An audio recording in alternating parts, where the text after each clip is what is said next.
Bom, dando sequência, então, ao nosso estudo, né? Eu falei para vocês que a gente ia estar trabalhando com o tema vício. E ele é bastante longo, né? Ele não é tão simples assim. Você olha, vai ser rapidinho. Não, se você for estudar de forma bem profunda, você vai notar que esse estudo vai bem longe. Então, comprei meu produto, o que seria o ideal e por que essas coisas acontecem, né? Eu estava estudando no outro dia sobre técnicas de obsolescência programada. O que é isso?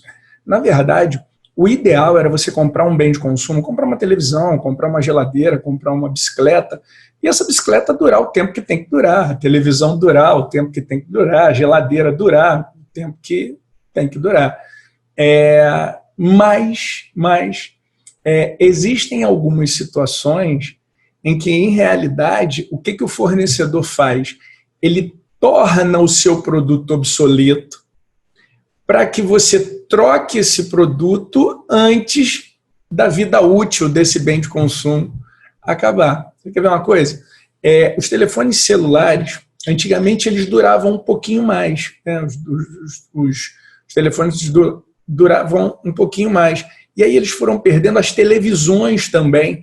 Né? Você se lembra quanto tempo durava uma televisão? Quanto tempo você ficava com uma televisão? Pois é, só que tem uma dinâmica um pouquinho diferente. Na televisão, a técnica de obsolescência programada faz com que o produto quebre antes do tempo. Então, a minha televisão durava 5 anos, 6 anos, 7 anos, tinha televisões que duravam até mais, e de repente, de uma hora para outra, elas simplesmente passaram a valer qualquer coisa. Né? Porque depois de um ano certinho, quando a garantia acabava, a televisão apresentava uma falha.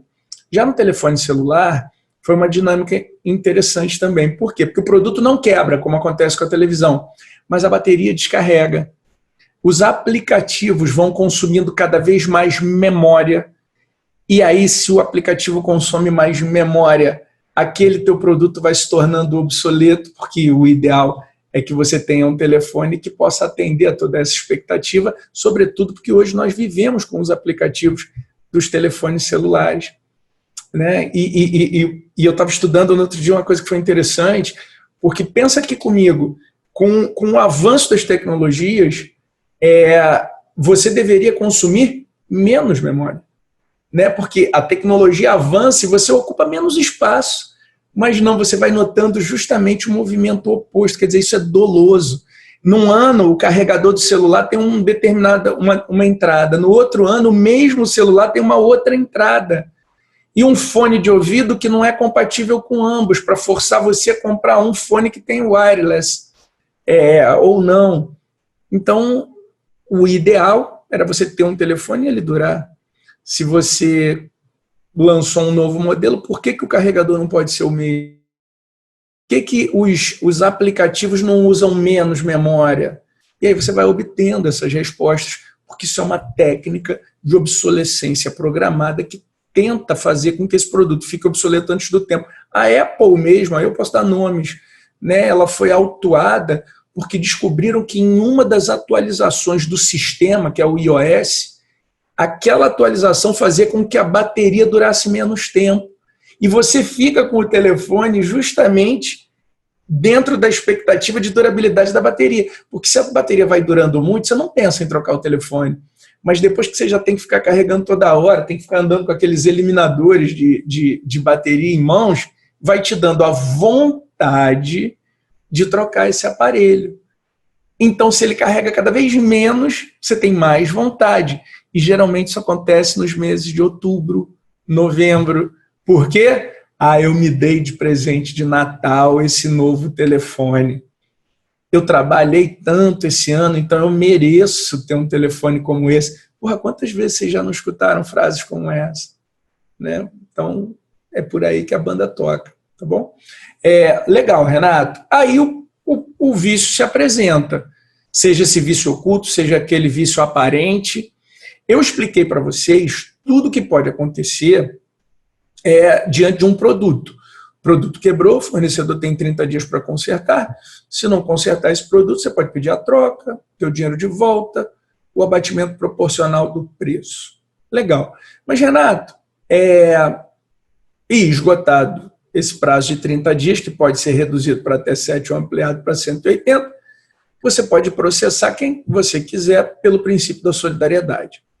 Só que assim, se você optar pela troca e esse produto ele acabou, ele não está mais no mercado, como é que eu vou fazer? Né? E aí? Bom, aí você tem uma dinâmica muito interessante. Existem algumas lendas urbanas do mercado que vão dizer assim para você, você pode pedir o imediatamente superior. Por que eu brinco dizendo que é uma lenda urbana? Que vamos supor que o imediatamente superior tem um valor 10 vezes superior àquele produto anteriormente comercializado. Se você receber um bem de consumo de qualidade superior, você tem que pagar essa diferença. Assim como se você receber um de qualidade inferior, você deve ser restituído justamente da diferença. Então, quando você fizer a hipótese do artigo 18, parágrafo 3º, inciso 1, que está escrito lá, a substituição do produto por outro de mesma característica, qualidade técnica e tal, que em linhas gerais o nome disso é troca, quando você fizer essa opção e esse produto ele não existir mais, ele tiver saído do mercado, o fornecedor tem que te entregar um de mesmo nível técnico, não é de qualidade superior. E ele não é obrigado a absorver o encargo disso. Você imagina que você comprou um frigobar, aquela geladeirinha para você botar no quarto. Só que essa empresa, esse fabricante, só vende o frigobar e uma Frost Free que custa R$20 mil. Quebrou o frigobar. Você tem o direito da troca. Ah, mas aquele frigobar saiu de linha, vai ter que entregar a Frost Free de não sei quantas portas, não sei o que, R$18 mil? Não. Renato, aonde que vai estar o tratamento jurídico disso? Bom, o tratamento jurídico vai estar no artigo 18, só que agora no parágrafo 4º do CDC. Vamos lá dar uma olhada no parágrafo 4º para você visualizar isso melhor. Olha aí, parágrafo 4º. Tendo o consumidor optado pela alternativa do inciso 1º do parágrafo 1º desse artigo e não sendo possível a substituição, porque é artigo 18, parágrafo 1º, tá certo. E não sendo possível a substituição do bem, poderá haver substituição por outro de mesma espécie, marca ou modelo diverso, mediante complementação ou restituição daquilo, entendeu? Você pegou um melhor, pague por essa melhora.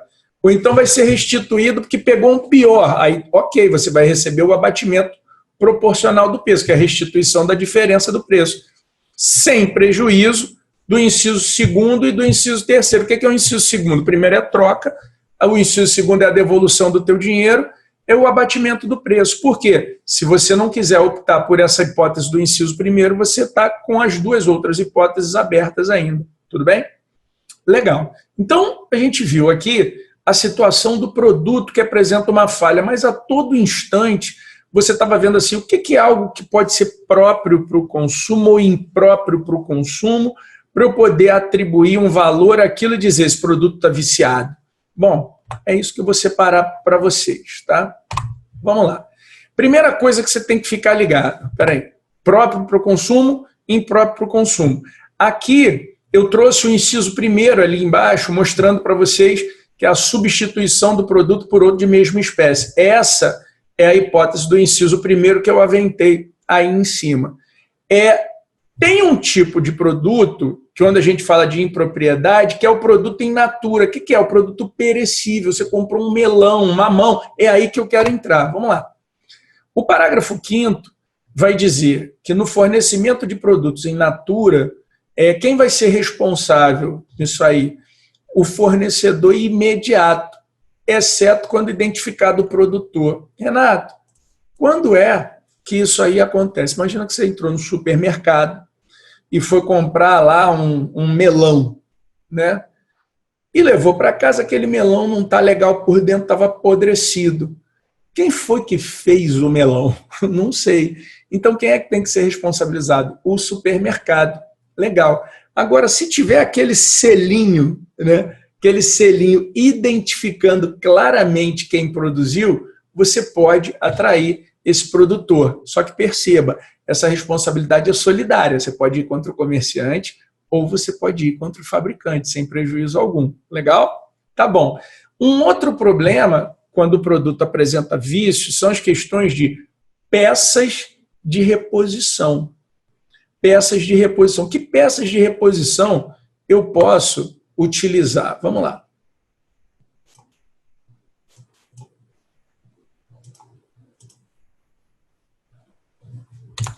Olha aqui, ó. É aqui que eu queria chegar. Eu já volto lá, tá? Peças de reposição. Ah, porque o meu carro apresentou um problema e o cara usou uma peça usada. Ou então colocou uma peça que não é original, numa hipótese de vício. Olha aí o artigo 21.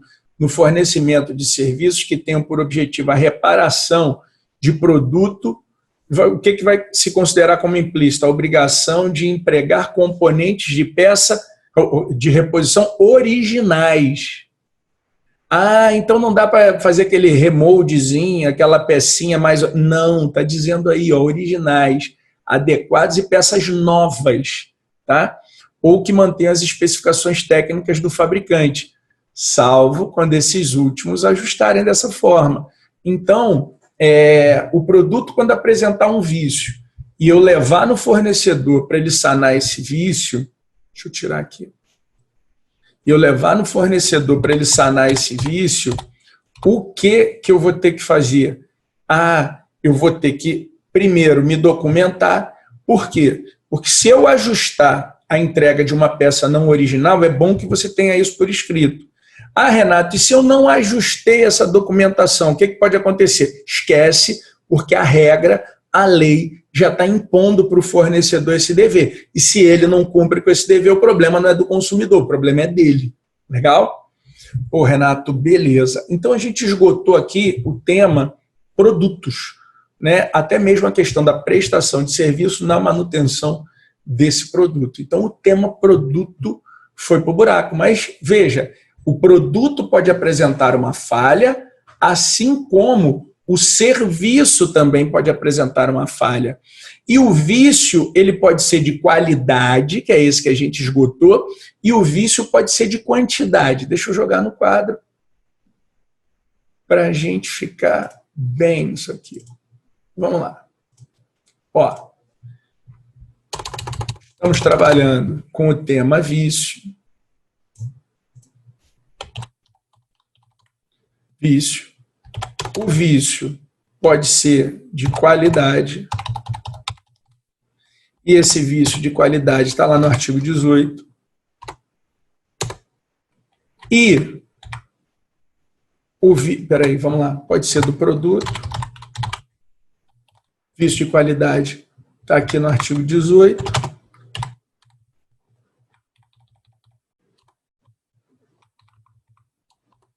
E o vício de quantidade está no artigo 19. Legal.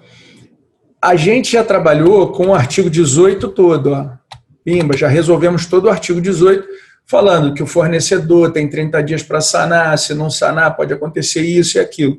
E já trabalhamos também, já que o vício pode ser do produto ou do serviço,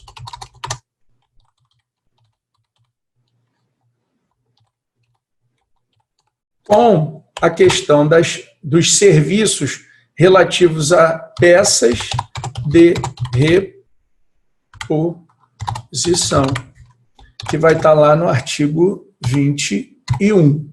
Legal. Valendo lembrar que o tema vício vai do 18 até o 21. Seja o vício do produto de qualidade no artigo 18, de quantidade no 19, ou seja do serviço, que na verdade vai estar no artigo 21, vício do serviço.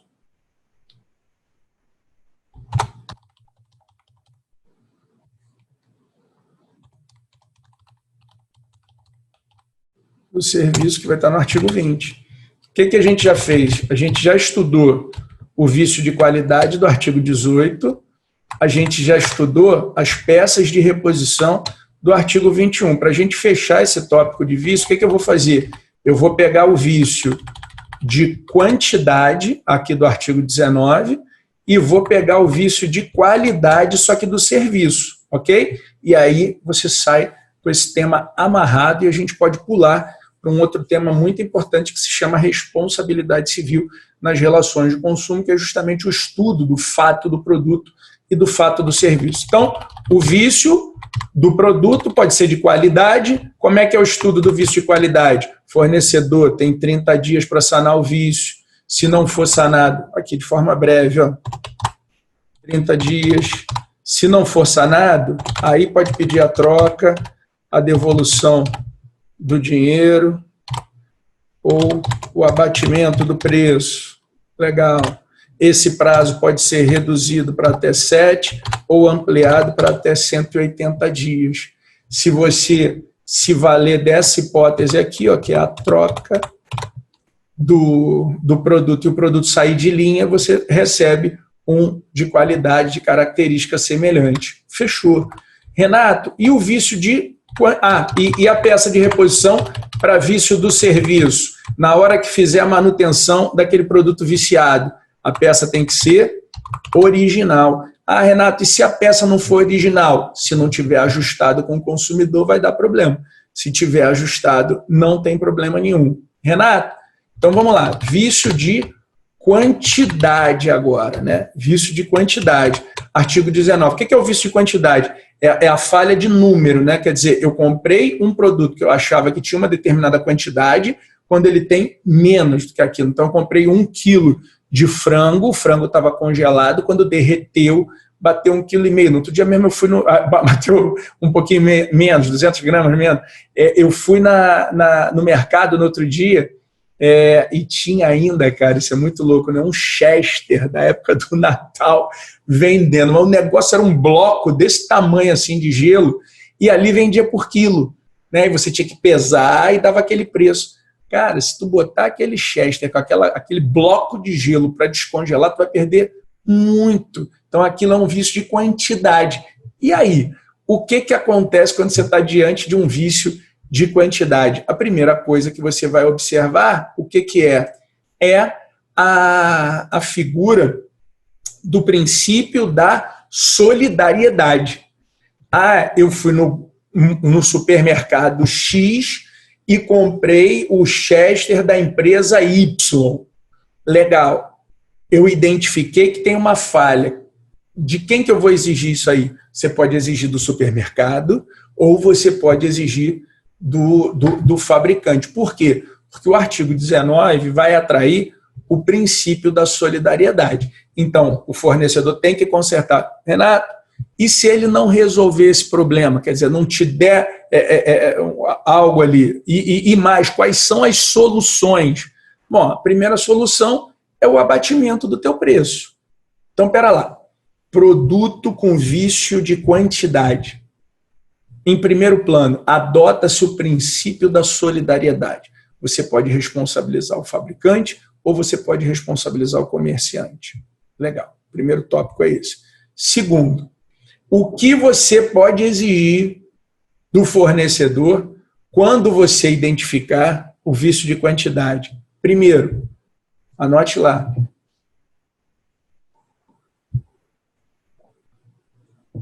O abatimento do preço.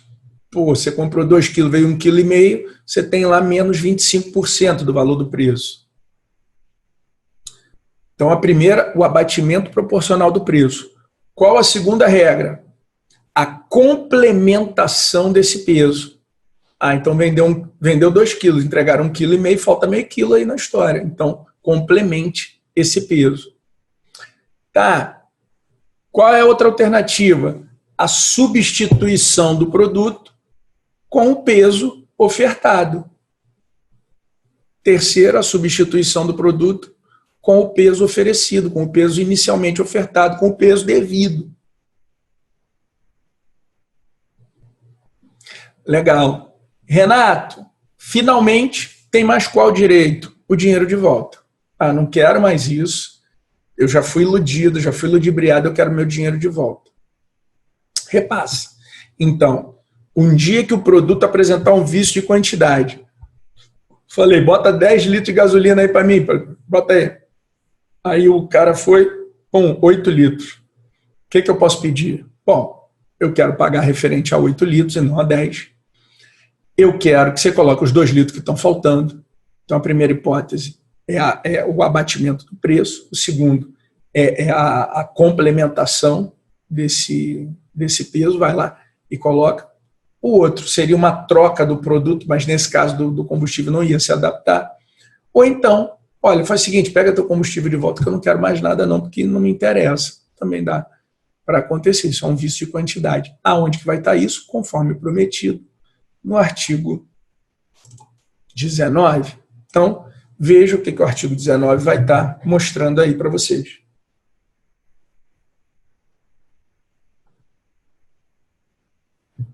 Ótimo.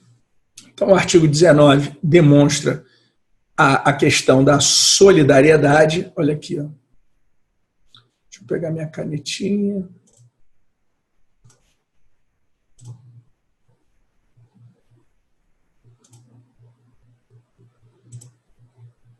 Aqui, ó.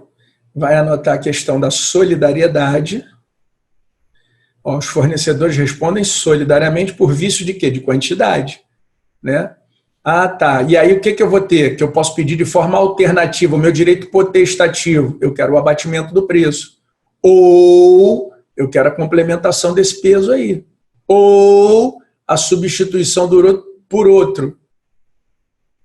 Ou a restituição imediata da quantia paga. Quero meu dinheiro de volta, monetariamente atualizado, sem prejuízo de eventuais perdas e danos. Tudo isso aqui sem prejuízo de eventuais perdas e danos. Legal? Fechou? Então vamos para o artigo 20 para a gente fechar o último tópico, que é o vício de qualidade do serviço.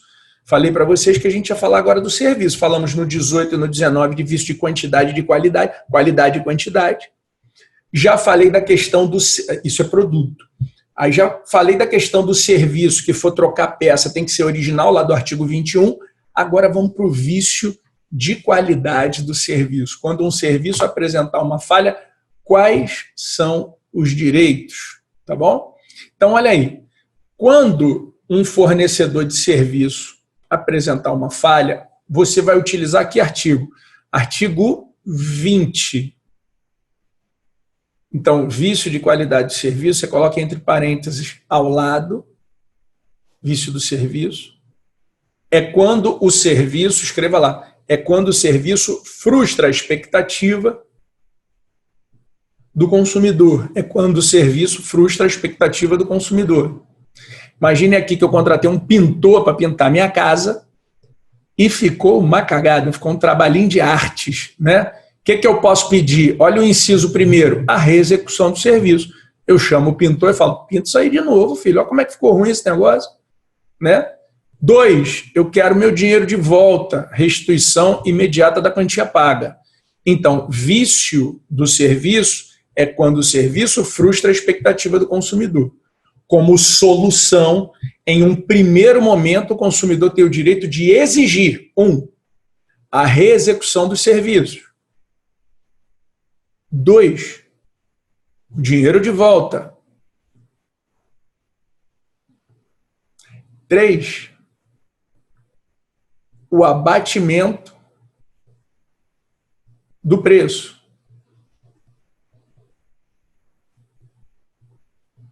Renato, e eu posso chamar um outro fornecedor para prestar aquele serviço? Quer dizer, eu chamo um outro pintor para tentar menos piorar aquilo que está horrível? Pode. Só que aí o anterior não vai ter... o camarada que você saiu, que você vai poder pedir uma indenização e tudo mais, não vai se responsabilizar por esse novo serviço. Então, o parágrafo 1º vai dizer lá, ó, a reexecução do serviço pode ser confiada a terceiro, devidamente capacitado por conta e risco do fornecedor. Ah, não, desculpa. Aqui já é uma outra história, porque eu posso, né, contratar um terceiro e pedir uma indenização. Isso não tem problema, porque é na falha da prestação de serviço. Isso é uma regra comum. Só que aqui não. O fornecedor do serviço pode mandar um terceiro realizar esse ato. Só que aí a responsabilidade vai continuar dele. Então vamos supor que você contratou o pintor foi e falou assim, ó, eu vou mandar refazer, vou contratar o fulano. Ah, tá bom, se o fulano errar, ele responde também. Agora, sem prejuízo de, se você quiser, você contratar uma outra pessoa e pedir uma indenização desse fornecedor. Legal? E como ponto interessante, fica o parágrafo 2º, para a gente fechar aqui o nosso estudo: são impróprios os serviços que se mostrem inadequados para os fins que se razoavelmente deles se esperam. Olha o que eu ditei para vocês. É a frustração de expectativa do consumidor. O que você espera quando você contrata alguém para pintar uma casa? Que a casa seja pintada. O que você espera quando você contrata alguém para instalar um ar-condicionado na tua casa? Que o ar gele, que o serviço seja realizado, que você ligue o ar-condicionado e ele funcione adequadamente. Mas não é assim que às vezes acontece. Eu lembro uma vez eu contratei um cara para colocar um ar-condicionado na minha casa, ele colocou, aí na hora que eu fui ligar, o ar não gelava. Aí ele falou assim, não, porque quando eu fui botar, eu abri aqui, aí saiu o gás. Falei, e aí? Não, aí você tem que pagar pelo gás, né? Porque você só pagou para minha instalação. Dá vontade de matar. Pois é, prestador de serviço, às vezes a gente tem aí decepções. Legal, gente. Então, esse bloco aqui é bem tranquilo e bem usual, porque você, no teu cotidiano, como profissional do direito, acaba usando para caramba as questões dos produtos viciados, sejam vícios de produtos ou sejam vícios apresentados em função da prestação de um serviço. Legal? Bom, então vamos lá, vamos começar a falar sobre a responsabilidade civil nas relações de consumo. Como que eu gosto desse tema? É um dos temas mais importantes da nossa disciplina. Eu preciso que você fique ligado aqui, porque vai fazer toda a diferença. Uma coisa é quando eu compro uma televisão e ela para de funcionar. Eu tenho que ter uma sanção própria, eu tenho que ter um tratamento jurídico próprio, que eu acabei de demonstrar quando eu expliquei o tema vício do produto, vício do serviço. Outra coisa é quando esse bem de consumo me causa um dano, ele me causa um prejuízo. Aquela não é uma mera falha, é uma falha que coloca em risco a minha vida, a minha saúde, a minha segurança. Aí o tratamento jurídico já tem que ser um pouquinho diferente. Então, a esse dano, eu vou denominar, porque o Código de Defesa do Consumidor denomina de fato do produto ou fato do serviço. Nosso tópico agora se chama responsabilidade civil nas relações de consumo. Olha aí, uma coisa é o meu relógio não está funcionando direito, outra coisa é eu bater com o carro, o airbag não abrir e eu me machucar. O que a lei vai estar falando disso? Bom, antes de eu falar da lei, deixa eu perguntar para você, imagine aí se você comprou uma televisão e essa televisão não está funcionando direito, como é que é o nome que a gente dá para isso? Vício. Vício do produto. Se eu contratei um pintor para pintar minha casa, são 4 paredes, ele pintou 3, como é que é o nome disso? Vício. Só que vício do serviço. Legal. Agora, se esse pintor utilizou uma tinta tóxica sem me avisar, e eu levei meu filho para casa, minha filha para casa, eu mesmo, e me intoxiquei, eu, meu filho, minha filha, todo mundo. Isso foi uma falha da prestação do serviço por vício de informação, quer dizer, a pessoa não te avisou, mas essa falha produziu um dano, eu tive uma intoxicação com isso? Sim, então o nome técnico disso é fato do serviço. Se a minha panela de pressão não está dando aquela pressão toda, isso é vício do produto. Agora, se essa panela de pressão explodiu e me feriu, isso é um fato do serviço. Então, o fato pode ser do produto, o fato pode ser do serviço. Quando simplesmente para de funcionar, é vício. Quando, além de parar de funcionar, isso me produz um dano, me produz um prejuízo, eu denomino isso de fato, beleza? Tá bom, então vamos continuar o nosso bate-papo, porque eu vou mostrar quais são as consequências de um produto que produz dano. A primeira consequência é a caracterização da responsabilidade objetiva, ou seja, um fornecedor que produz um dano, ele responderá independentemente da existência de culpa. O fornecedor que produz um dano, ele responde independentemente da existência de culpa. Por qual motivo? Porque está na lei. Aonde? No artigo 12. Quando a gente falar de fato do produto, quando um produto causar dano, eu vou estar diante do artigo 12. E o artigo 12 vai dizer que o fornecedor vai responder independentemente de culpa. Você quer ver só? Vamos lá. Deixa eu pegar aqui a minha anotaçãozinha. E vamos lá. Ó, responsabilidade objetiva, artigo 12. Olha aqui, o fabricante, o produtor, o construtor, nacional e estrangeiro, respondem independentemente de culpa. Está aqui, ó. Responsabilidade objetiva está aqui. Eles respondem independentemente de culpa pelo quê? Por defeitos decorrentes do projeto, fabricação, construção, olha aqui, ou acondicionamento de seus produtos. Então fala que no caso do artigo 12, que é o fabricante, o produtor, o construtor de produtos, quando o produto colocar em risco a vida do consumidor, aí, como é que vai ser a responsabilidade objetiva? Por quê? Porque eles vão responder independentemente da existência de culpa. Então, vamos colocar lá no caderno, para não ter errado, vou tentar até ajudar vocês aqui com o nosso super texto. Vamos aqui, ó. Stop share. Aí eu pulo para o quadro. Na hora do quadro, eu vou colocar aqui, ó, o meu texto.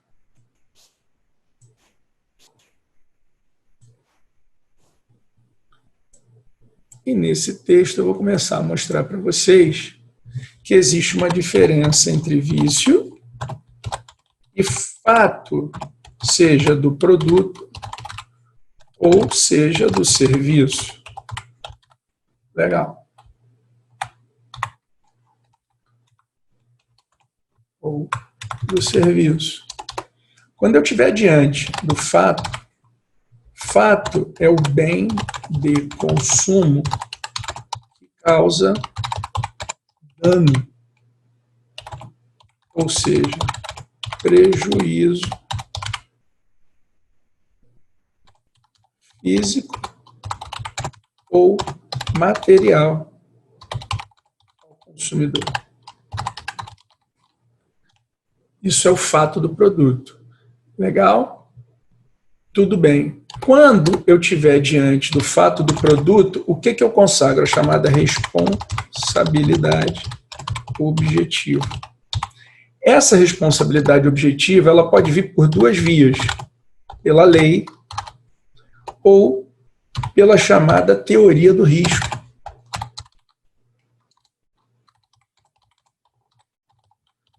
Por quê? Porque o Código Civil mesmo, quando fala da responsabilidade objetiva, ele diz que a pessoa responde, está lá no 927, parágrafo único do Código Civil, que a pessoa ela vai responder independentemente de culpa quando existir uma previsão legal ou quando você estiver diante da teoria do risco. Bom, previsão legal é quando está escrito na lei, como no caso do artigo 12. Olha aqui, o artigo 12 do CDC previu a responsabilidade objetiva do fornecedor, ou pela teoria do risco. O Código de Defesa do Consumidor, ele adota uma teoria do risco, que é a teoria do risco do empreendimento. Primeiro, para você compreender melhor isso, é importante você saber o que é risco. Risco é perigo, risco é possibilidade de dano. Então, é legal colocar aqui, ó, risco é perigo. Ok? Então, risco é possibilidade de dano. Se alguém, ao desenvolver uma atividade, ele coloca pessoas em risco, nada mais justo que no dia que esse dano surgir, essa pessoa que expôs o outro a um determinado perigo, que ele responda objetivamente. Renato, dá um exemplo aí. Imagina que você resolva aí, ter uma empresa de paintball. Você tem uma empresa de kart, de corrida de aventura, não sei o quê, ou alguma coisa assim. Tem perigo ali, tem envolvido. Você está lucrando em cima do risco ali. O que você tem que fazer? Tem que avisar para o povo. Gente, ó, perigoso isso aí. Se tomar um tiro e ficar roxo, não pode processar. Mas, de repente, alguém der um tiro, a máscara quebrar e ferir o olho da pessoa, a pessoa perder a visão, você que está ganhando dinheiro com aquilo, sabe que o dia que der problema, A sua responsabilidade, ela não é subjetiva em que um mostra a culpa do outro. Você vai responder independentemente de culpa. E é impossível você tocar um negócio sem ter o risco envolvido. É impossível você abrir uma empresa sem ter perigo.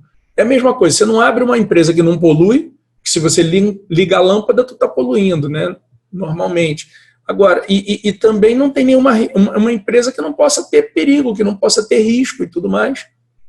Você pode colocar pessoas em perigo, tá? Ah, então pera lá. Então, teoria do risco. A responsabilidade objetiva no CDC, por qual motivo? Pela lei ou pela teoria do risco? Por ambos. Por quê? Porque existe a teoria do risco do empreendimento. Então, você tem a responsabilidade objetiva quando um produto causar dano. Essa responsabilidade pode vir da lei do artigo 12 ou pela adoção da teoria do risco do empreendimento. Legal, Renato. E agora? Bom, agora a gente volta para outra tela para a gente começar a ver como é que a jurisprudência está falando sobre isso, né? Bom, a primeira jurisprudência que eu vou trazer para vocês é o informativo 665 do STJ. Anote aí, informativo 665 do STJ. E o RESP, vou colocar aqui, ó. Informativo 665, RESP 1704-002, para 5, São Paulo. Legal, para ele lá. Olha aí, como é que fica esse RESP da Nancy Andrighi. Isso é muito interessante. Por quê? Porque a gente tinha a súmula 385 do STJ. Renato, o que a súmula 385 do STJ versava? É a questão da negativação das pessoas que já possuem um cadastro anterior. Quer ver? Ó? Vamos ver aqui a súmula 385 do STJ. Eu vou pegar essa súmula e vou jogar aqui para vocês. Ó. Súmula 385 do STJ.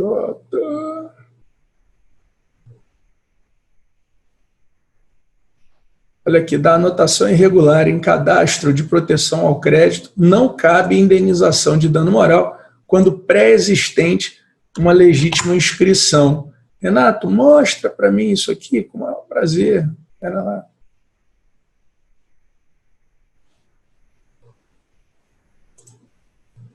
Deixa eu tirar a súmula. Deixa eu voltar aqui no texto. Súmula 385. Esse é o seguinte. Olha aí, ó. Da anotação irregular em cadastro de proteção ao crédito, não cabe indenização por dano moral quando pré-existente legítima inscrição. É aquela história de que é mais uma flechinha para São Sebastião.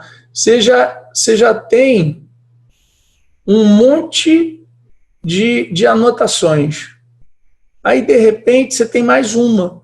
O que isso pode implicar para você, né? Só que o informativo 665, nesse julgado, ele admite a flexibilização. Ou seja, no dia 13/2/2020, surgiu a possibilidade de se flexibilizar essa regra.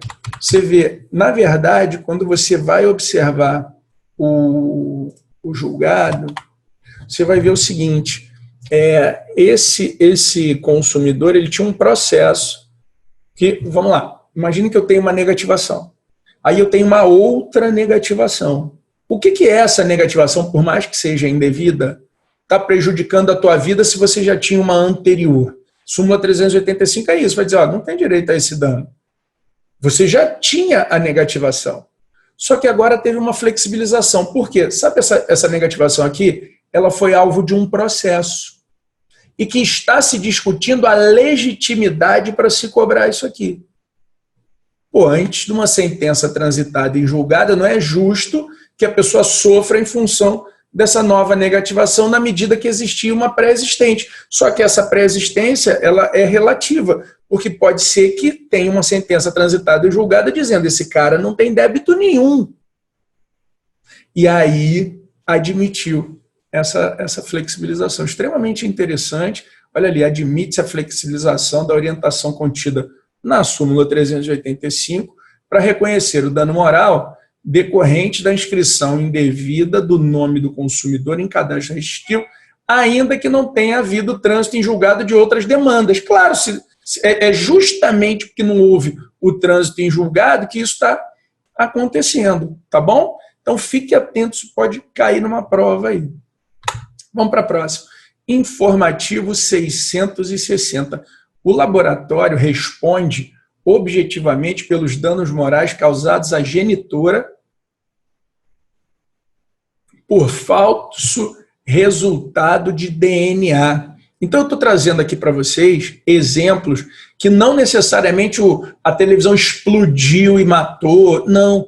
Situações que a gente considera como fato do serviço, como fato do produto, que não necessariamente a panela explodiu e me matou, o ventilador arrancou minha cabeça e tudo mais. Então, eu trago aqui para vocês o informativo 660, que vai trabalhar com o dano moral por resultado equivocado do exame de DNA. Caiu na tua prova, isso, caiu na tua prova, fulano fez o exame de DNA. Aí de quando é isso? Ó? 5/11/2019, toda pinta de cair na tua prova. Então tá lá, ó, fulano fez o exame de DNA e deu o resultado tal. Renato, por que isso é fato? Né? Porque fato é sinônimo de dano. Né? Fato nada mais é do que sinônimo de dano. Seja esse dano material, é o que eu escrevi para vocês, seja esse dano moral. Olha aqui em cima o que eu coloquei. Ó. Fato é o bem de consumo que causa dano. O que é o bem de consumo, gente? O bem de consumo é um produto ou um serviço que causa dano, que causa prejuízo físico ou material, grana. Renato, então vamos lá. Isso de uma informação indevida, isso gera um prejuízo físico? Ué, é incolumidade físico-psíquica. Imagina que você, criou um filho, um tempão, acreditando ser seu filho, e aí você faz um exame de DNA e descobre que não é, ou ao contrário. Será que isso é um mero aborrecimento do cotidiano? Vai ter uma fera que vão dizer que é. Mas não, isso causa dor, isso causa sofrimento, isso causa angústia nas pessoas. E se isso produz esse tipo de sensação,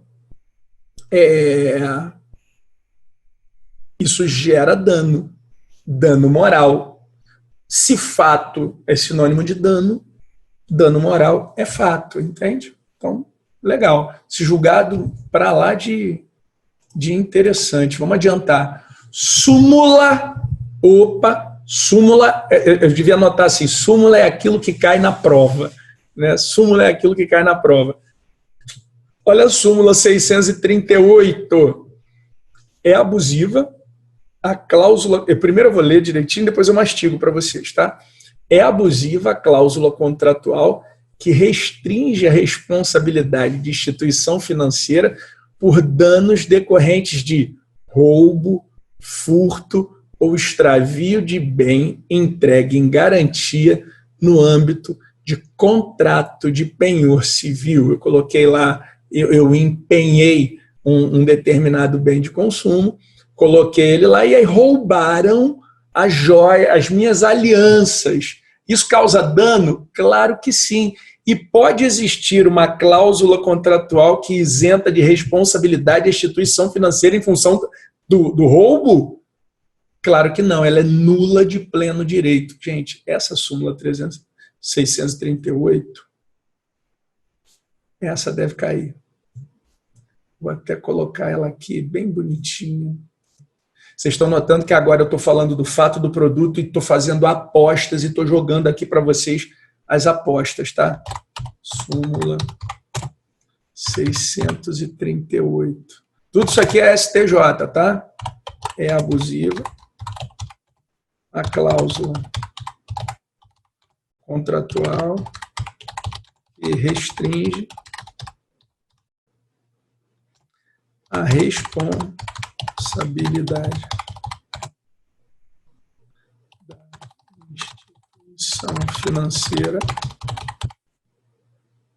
pelos danos decorrentes de roubo, furto ou extravio de bem entregue em garantia. Garantia, tá bom. Aqui, ó. Peraí, tudo bem. No âmbito, que é para saber que é de âmbito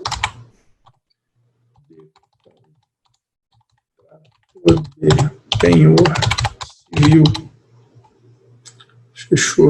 Tá aí. Súmula 638.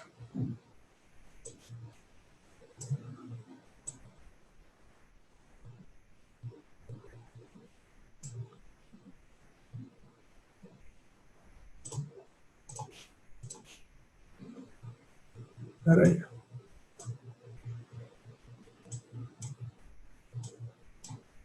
Súmula 638. Ficou bonito isso aqui, esse quadrinho, hein? Olha aí. Pronto. Tá aí a hora que você pode printar a tela. Você pode ir guardando. Eu sempre recomendo que você vá printando a tela. Primeiro que vai meter bonitinho ali do lado, depois você vai tendo essa matéria. Você vai printando e vai juntando aí, vai fazendo, botando junto do teu caderno esses prints que podem fazer toda a diferença, tá? Então, isso aí, como é um julgado lá de novembro de 2018, está na hora de cair na prova. Então, se tiver, como é que é a questão da prova? Fulano fez contrato de penhor com a Caixa Econômica Federal, deixando como garantia as alianças de seu casamento. Ocorre que na data tal, ocorreu um furto à agência, levaram tudo, não sei o quê. Na hora que fulano foi reclamar, o gerente informou que havia uma cláusula contratual que isentava de responsabilidade a empresa por eventuais furtos, roubos ocorridos no interior. Essa é a chamada cláusula de não indenizar. Só que essa cláusula ela é nula de pleno direito. Tudo bem? Isso está sumulado para não ter problema nenhum. Lindo. Renato, vamos voltar para a nossa aula, vamos embora.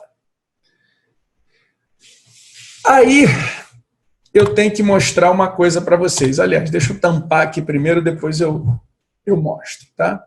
Primeiro eu vou salvar essa telinha aqui que a gente estava usando. Agora eu vou limpar essa telinha para a gente voltar a escrever. Por quê? Gente, eu vou explicar para vocês agora sobre o defeito. Por quê? Porque vício existe o defeito e existe o fato. Pô, Renato, mas tu não tinha dito para mim que só tinha vício e fato? Menti. Tem vício, tem fato e tem o defeito. Renato, o que é o vício? Frustração de expectativa. É quando o consumidor tem a sua expectativa frustrada, tanto em relação a um produto quanto em relação a um serviço. Ah, Renato, e o fato? Bom, o fato é o bem de consumo que causa dano, que causa prejuízo. Renato, e o defeito? O defeito pode causar o dano. Então, o produto é defeituoso, escrevam lá, defeito.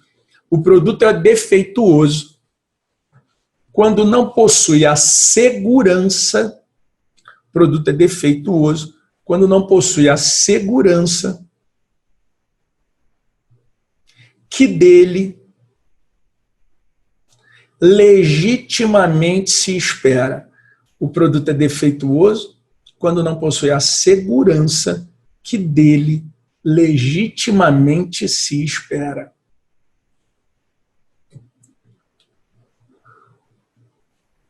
Ponto.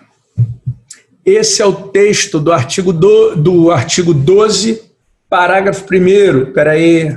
12, parágrafo 1º olha aí, o produto é defeituoso quando não oferece a segurança que dele legitimamente se espera. Tá bom? Renato, então é isso que a lei vem dizendo, na prática, fala um pouquinho sobre o defeito para mim, com o maior prazer, vamos lá. Gente, uma coisa é quando a televisão para de funcionar, isso é vício. Outra coisa é quando ela tem uma falha que, de repente, ela pode explodir e te causar um dano. Aí eu não posso dar o mesmo tratamento jurídico quando ela para de funcionar. Uma coisa é parar de funcionar, outra coisa é te matar. Então, tem um primeiro degrau que se chama vício de responsabilidade, um primeiro degrau, que a gente estudou tudo. Depois, se além de falho, esse produto pode produzir um dano, vai para um segundo degrau, que se chama defeito. É a possibilidade do dano. E o dia que o dano surge em função desse defeito, ele se transforma em um fato. Renato, mas como é que eu vejo o defeito assim na prática? Vamos pensar aqui comigo.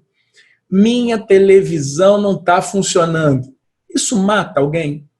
Isso causa dano, prejuízo, você morre por causa disso? Não. Você pode ter que comprar outra televisão, você vai ter uma perda material, você vai ter uma perda patrimonial em função disso. É verdade. Pois é. Então, quando o bem de consumo só frustra a minha expectativa, a denominação que eu dou é vício. Por que eu trouxe o exemplo aqui, ó? Deixa eu mostrar. Do airbag. Por que eu trouxe esse exemplo aqui? Deixa eu pegar a canetinha, fica bonitinho. Por que eu trouxe o exemplo do airbag? Olha ele aqui, ó. Eu trouxe o exemplo do airbag porque se eu tiver um carro que tem um problema no airbag, eu não bati com o carro. Mas se eu bater, eu posso ter um prejuízo? Eu posso ter uma perda?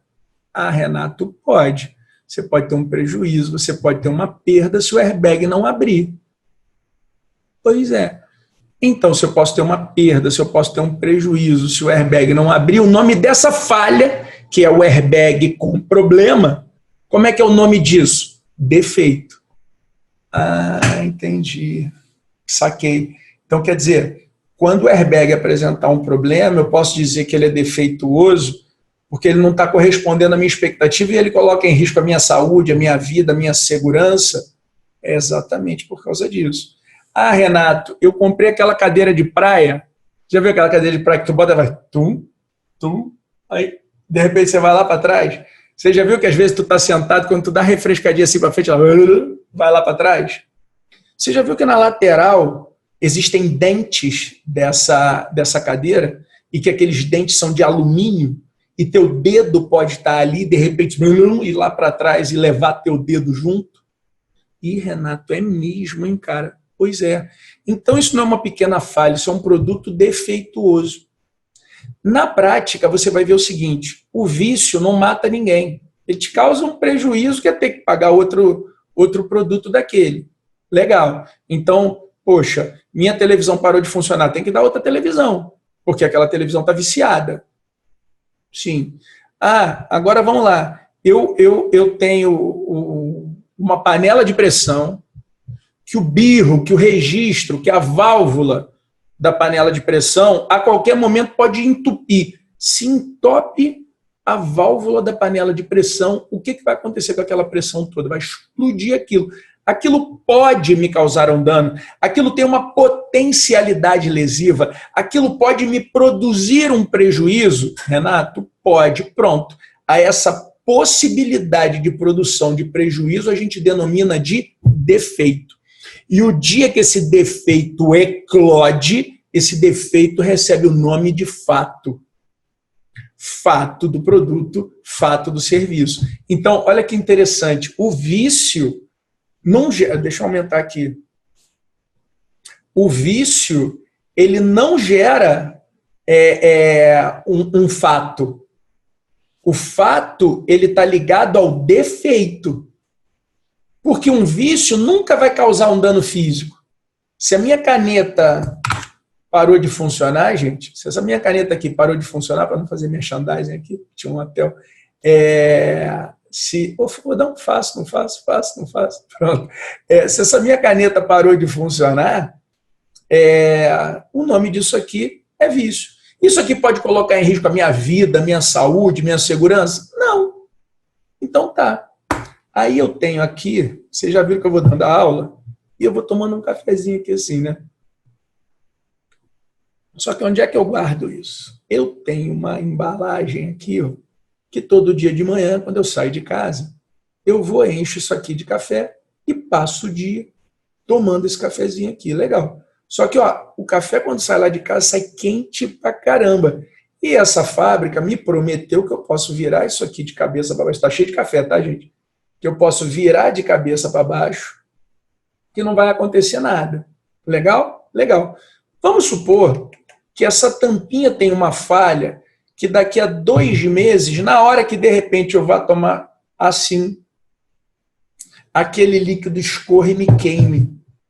Isso pode me causar um prejuízo? Pode.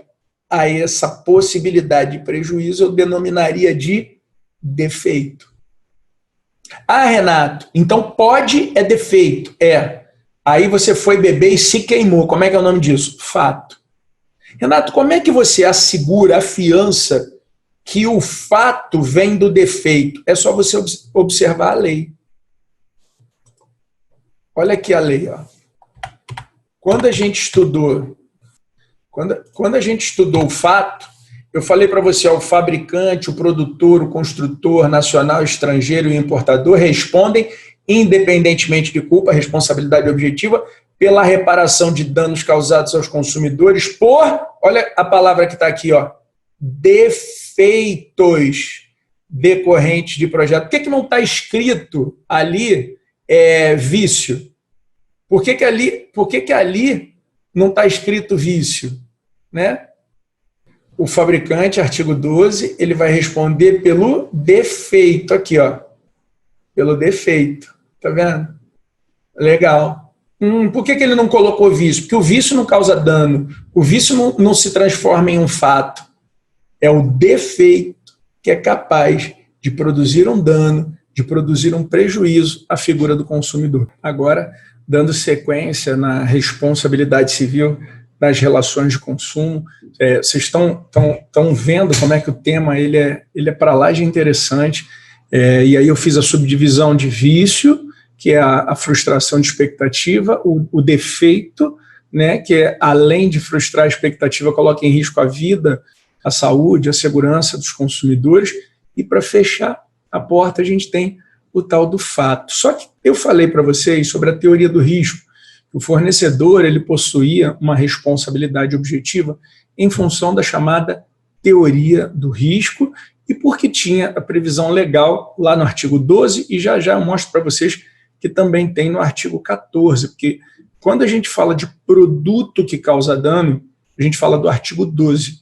Quando a gente fala do serviço que causa dano, aí já é o artigo 14, aliás, já posso até antecipar. Então, quando tiver diante de fato do produto, artigo 12, fato do serviço, artigo 14. A responsabilidade de ambas é objetiva. Por quê? Pela lei, artigo 12 e 14, ou pela adoção da teoria do risco.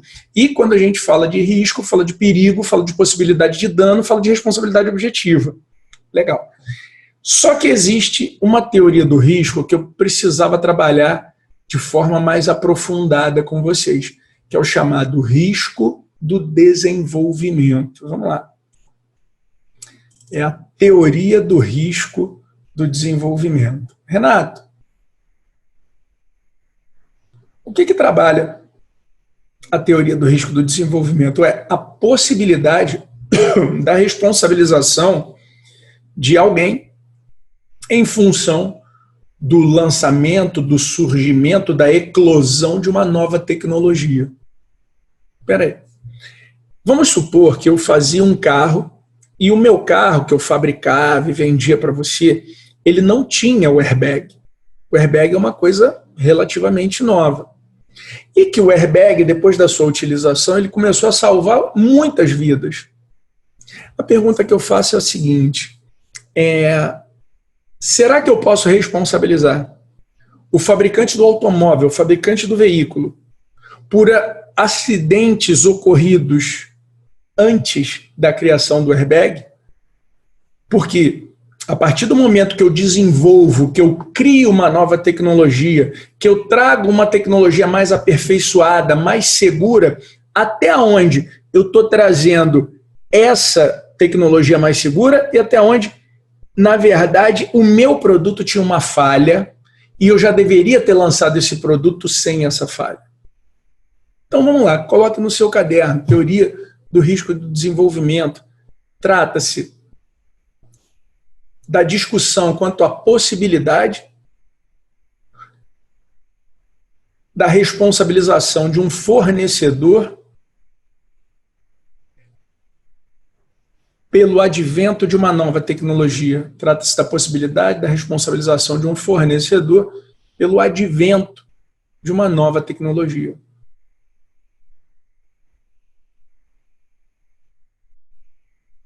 Isso é o risco do desenvolvimento. Renato, e aí?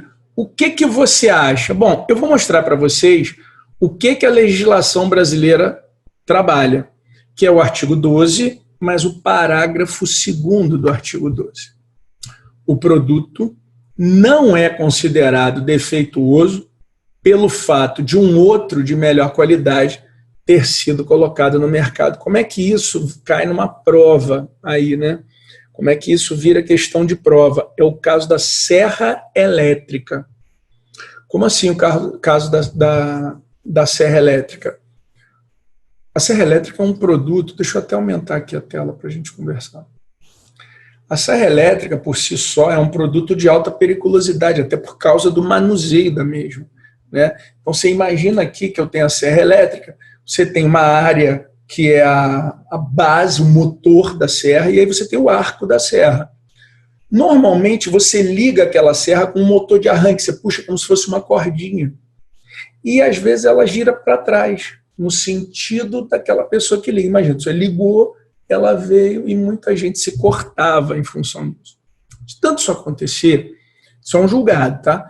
De tanto isso acontecer, o fabricante instalou um freio em que você aperta um botãozinho e puxa a cordinha. Quando você puxa a cordinha, o motor liga, mas a serra não gira. E de acordo com o que você vai movimentando, aí ela vai girando, você vai soltando aquele freio, aí ela vai girando, e os acidentes deixaram de acontecer na frequência que aconteciam anteriormente. E aí, Renato, isso é vício? Eu posso responsabilizar o fornecedor pelo advento dessa nova tecnologia? E o tribunal, pelo menos daqui do Rio de Janeiro, ele disse que não, que pela teoria do risco do desenvolvimento, no artigo 12, parágrafo 2º, não haveria que se falar em responsabilidade civil do fornecedor, haja vista que isso ia travar a tecnologia, isso ia travar o avanço tecnológico. Na verdade, seria uma medida que ia fazer com que ninguém lançasse algo mais seguro. E é isso, ponto final. Então, se cair na tua prova que foi desenvolvida uma nova tecnologia, pelo artigo 12, parágrafo 2º, a gente fala da teoria do risco do desenvolvimento, em que tem um afastamento dessa responsabilidade civil. Bom, só que eu queria fazer uma ponderação para vocês. Uma coisa é eu ter um produto que não era tão seguro, eu descubro um meio mais eficiente e aí eu não gero responsabilidade. Outra coisa é eu lançar um produto que eu sei que mata, tenho consciência do problema que pode causar e depois eu tento me alforriar dizendo que não sabia. É o que acontecia durante muitos anos com o tabaco. Os fabricantes do tabaco diziam, não, isso não causa dano nenhum. Na verdade, é ótimo isso aí. E o tempo foi passando E a gente foi identificando que não era nada disso. Assim aconteceu com o álcool da mesma forma, e acontece com o álcool da mesma forma. Só que, quando eu comecei a falar para vocês de direito à informação, da consciência do consumidor, eu comecei a trazer à baila alguns assuntos que, no mínimo, são inconvenientes, como o caso do refrigerante. Será que uma pessoa que consome o refrigerante, que eu disse que existem estudos agregando que esse é o pior alimento para consumo humano, existindo uma grande potencialidade de se desencadear no ser humano uma série de moléstias, sobretudo refrigerante zero. Você vai dizer para mim que o fabricante de refrigerante não sabe que isso acontece? Ou simplesmente ele prefere agregar à utilização daquele refrigerante a sensação de estar em família, a sensação de estar em locais agradabilíssimos e tudo mais? Ou até mesmo a substituição desses refrigerantes por sucos que fazem o bem e que, quando você vai checar a quantidade de açúcar, a quantidade de agentes químicos, agentes de conservação, aquele produto causa um mal tão grande quanto o do refrigerante. Será que isso é risco do desenvolvimento? Ou se isso é o desenvolvimento doloso de um bem de consumo que causa dano e o fornecedor tem consciência do dano e mesmo assim comercializa? Você está vendo? Isso não é risco do desenvolvimento. Isso é uma falha gritante e que o fornecedor deve ser responsabilizado. Eu estava no outro dia fazendo um estudo sobre os problemas advindos da telefonia móvel. Né? Será que a telefonia móvel pode causar tantos danos assim e tudo mais, não sei o quê? Os estudos mais emblemáticos dizem que a radiação não é tão grande assim. Mas a gente já teve uma condenação na Itália de um executivo que tinha que usar por várias horas e ele desenvolveu uma patologia, uma espécie de um tumor cerebral, alguma coisa assim. E conseguiram fechar, através de prova pericial, um nexo de causalidade, mostrando que aquele tumor se desenvolveu em função da utilização de telefonia móvel. Eu não consigo ser ingênuo de imaginar que as empresas de telefonia móvel, se isso acontece, elas não têm ciência desse perigo. E aí, no dia que alguém tiver esse problema, aqui no Brasil, o fornecedor tentar de se esquivar de responsabilidade é o argumento de que isso é o risco do desenvolvimento, que não sabia desculpar ele. Não dá. Tudo bem? Então, é importante divisar risco do desenvolvimento, o lançamento de uma nova tecnologia mais perfeita, e não a venda de um produto que eu sei que causa dano e não estou nem aí para o consumidor. Legal? Fechou. Renato, e agora? Bom, agora eu vou entrar num dos tópicos mais interessantes e que eu acredito muito em questões de prova que versem sobre isso. Por quê? Porque o código ele é de defesa do consumidor. Mas não é incomum que pessoas confundam o código de defesa do consumidor com a máxima do comércio que assinala que o cliente tem sempre razão. Desculpa, o código é de defesa do consumidor, mas nem sempre o consumidor tem razão. Aliás, por muitas vezes o consumidor não tem razão. E esse é que é o perigo, esse é que é o risco. E que eu tento ponderar, porque se tudo é direito do consumidor, nada é direito do consumidor. E realmente é um perigo muito grande, a gente tem que estar atento a isso. Legal. E aí, Renato? Bom, eu vou trazer agora as causas excludentes da responsabilidade civil no CDC. Se você estiver diante de uma questão de prova que passe a sensação de que o consumidor não tem direito, você só terá os seguintes argumentos. Vamos lá. Quais são as causas excludentes da responsabilidade civil? Elas estão no artigo 12, parágrafo 3º e no artigo 14, parágrafo 3º. 12 eu já expliquei, é fato do produto. 14 eu já expliquei, é fato do serviço. Mas em ambos, o parágrafo 3º vai atrair as causas que afastam a responsabilidade civil do fornecedor. A primeira coisa que a gente tem que observar é o texto do parágrafo 3º para você analisar uma coisa. Olha aqui. O fabricante, o construtor, o produtor ou o importador só não será responsabilizado quando provar, eu repito, o fabricante, o construtor, o produtor ou o importador só não será responsabilizado quando provar. Gente, vocês estão lembrados daquela inversão do ônus da prova, que é denominada de inversão ope legis, que se dá por força da lei? Então chegou a hora dela. Quando é que eu ensinei que se aplicava a inversão ope legis? Quando a gente estivesse diante de uma publicidade. E mencionei o 12, parágrafo 3º e o 14, parágrafo 3º, mas agora você vai estudar com mais propriedade. O fornecedor de serviço ou de produto só se isenta de responsabilidade quando ele faz a prova. Vamos voltar lá no tema inversão do ônus da prova, para aí sim a gente descobrir quais são as causas excludentes, tá? Vamos lá. A gente para aqui, vem para cá e entra no nosso quadrinho. Quando eu falei para vocês sobre o tema inversão do ônus da prova, deixa eu abrir esse quadro, que isso aqui dá pano para manga.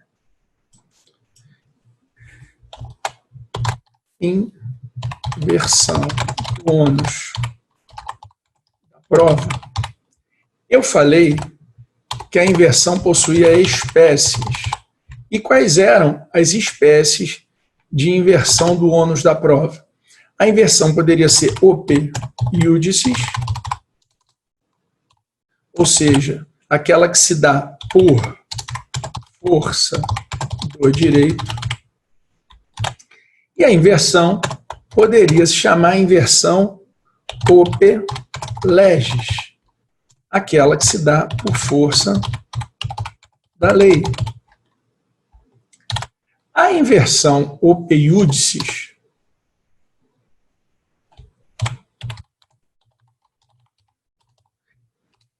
se encontra presente no artigo 6º, inciso 8º do CDC, que vai dizer o seguinte, deixa eu tentar botar, a facilitação da defesa dos interesses dos consumidores quando há critério do juiz,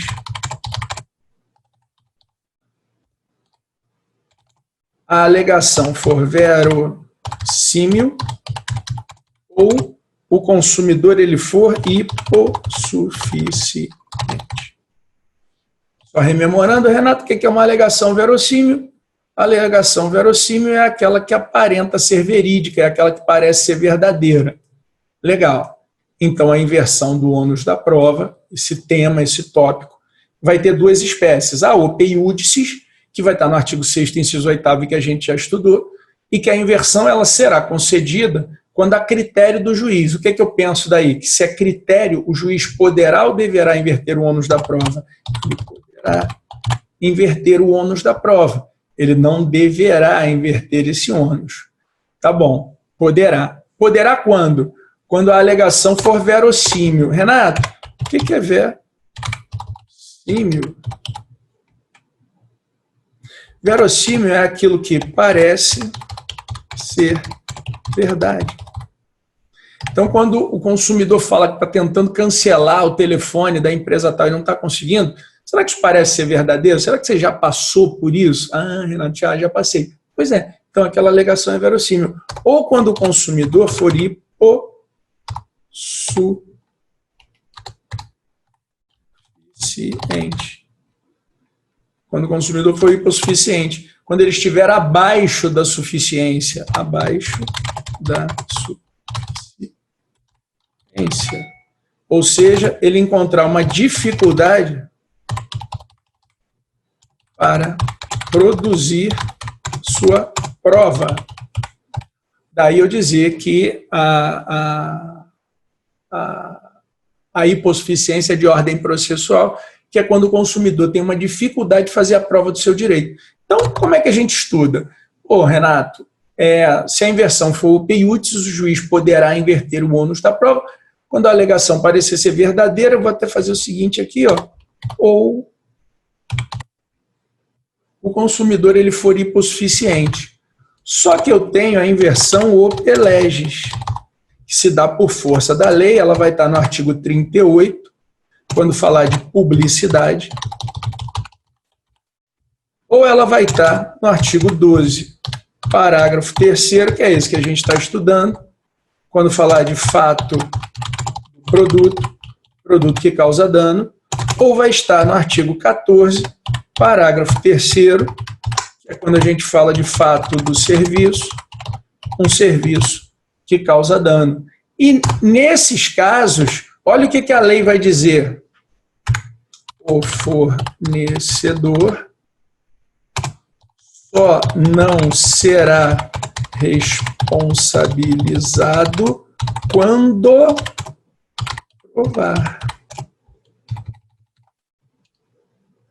Ele só não será responsabilizado quando provar. O que eu entendo daí? Observação.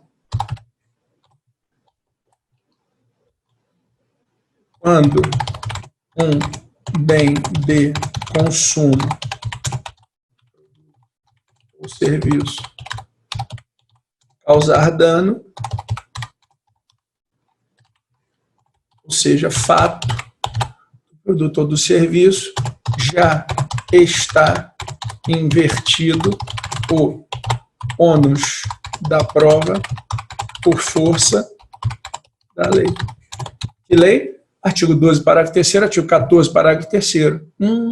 Ou então artigo 38. Renato, eu juro que eu peguei. Achei até bem legal. Mas dava para você mastigar isso para mim, para ficar mais fácil ainda? Com o maior prazer, senão não era eu, né? Então vamos lá. Vou mastigar isso para caramba. Presta atenção aqui. Eu expliquei que a nossa matéria se divide entre vício e fato. Não falei isso? Pois é. Se a nossa matéria se divide entre vício e fato, interprete da seguinte forma, que é muito fácil de você conseguir chegar à divisão da inversão opter-iudice ou da inversão opter-leges. Minha televisão parou de funcionar. Isso é um vício ou é um fato? Ah, Renato, parou de funcionar, é um vício. Parabéns. Essa televisão explodiu e me feriu. Isso é um vício ou é um fato?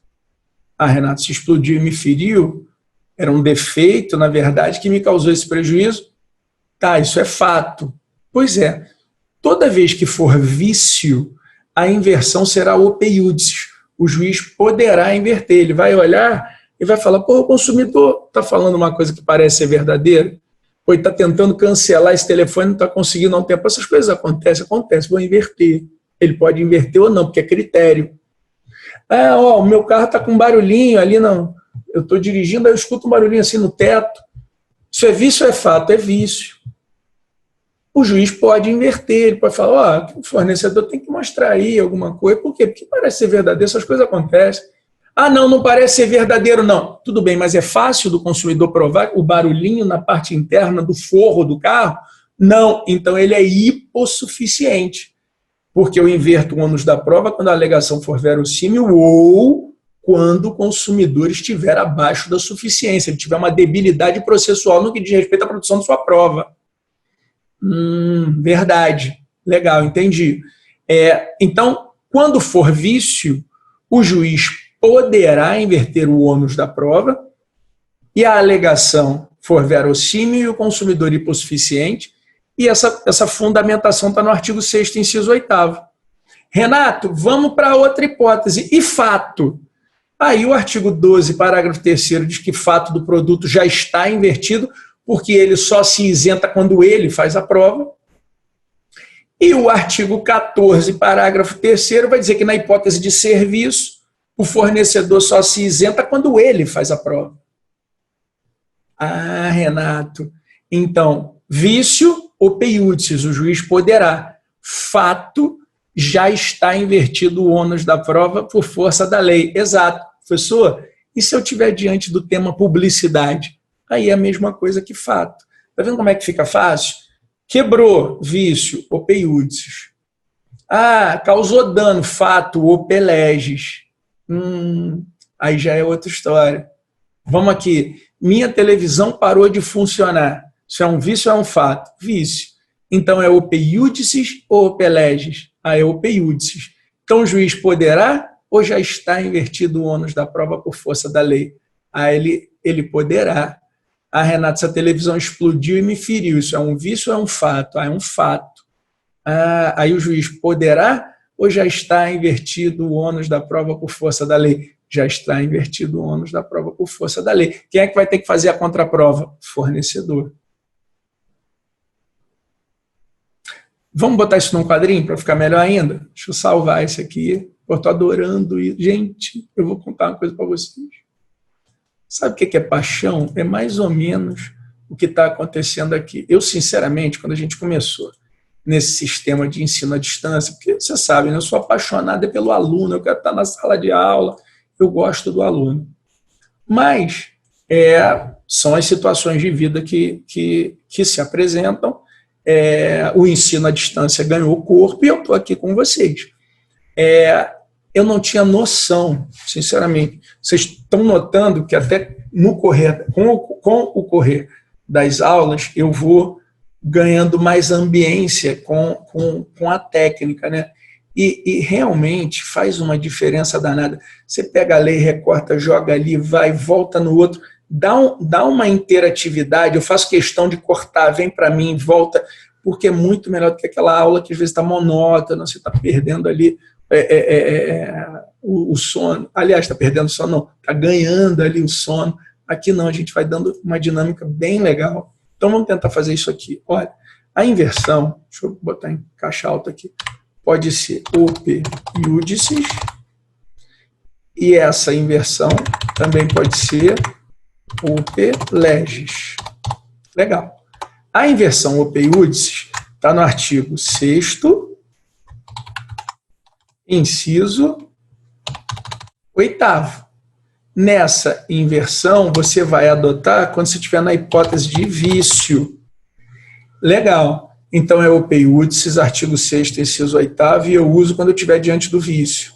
Sim, nesse caso, o juiz poderá inverter o ônus da prova, porque ele trouxe a palavra critério, o legislador. E poderá quando? Quando a alegação for verossímil ou o consumidor for hipossuficiente. Legal. Já na OP leges, eu vou usar quando? Quando eu estiver no artigo 38, caso de publicidade, ou então, se eu estiver diante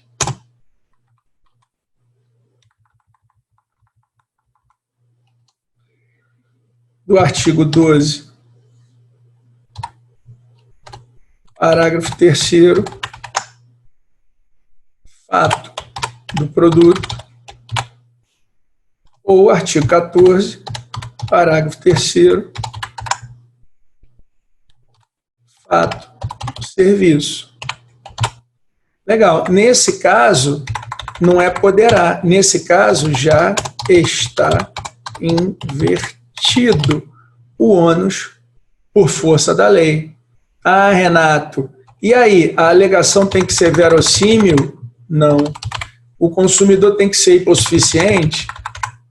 Não. Simplesmente aquilo já está invertido, simplesmente porque a lei disse daquela forma. Pô, estava tão bonitinho, deixa eu ver se eu consigo voltar aqui. Ih, não consigo. Tá? Caraca, uma tecla. Só fui fazer o iúdices. E agora ferrou de vez. Mas deu para entender, né? Deu para pegar aquilo lá atrás. Aliás, é só dar uma pausa. Vou fazer nada. Dá uma pausa justamente antes de eu fazer aquela besteira. Dá para tu ver, dá um print screen, corta a tela, faz. Eu já ensinei como é que você faz para recortar essa tela e vai ficar lindo. Mas você fica sabendo aqui que a inversão pode ser OP iúdices, que a inversão pode ser OP leges, vai ser OP iúdices quando eu estiver diante do vício, vai ser OP leges quando eu estiver diante do fato, e assim vai. Beleza?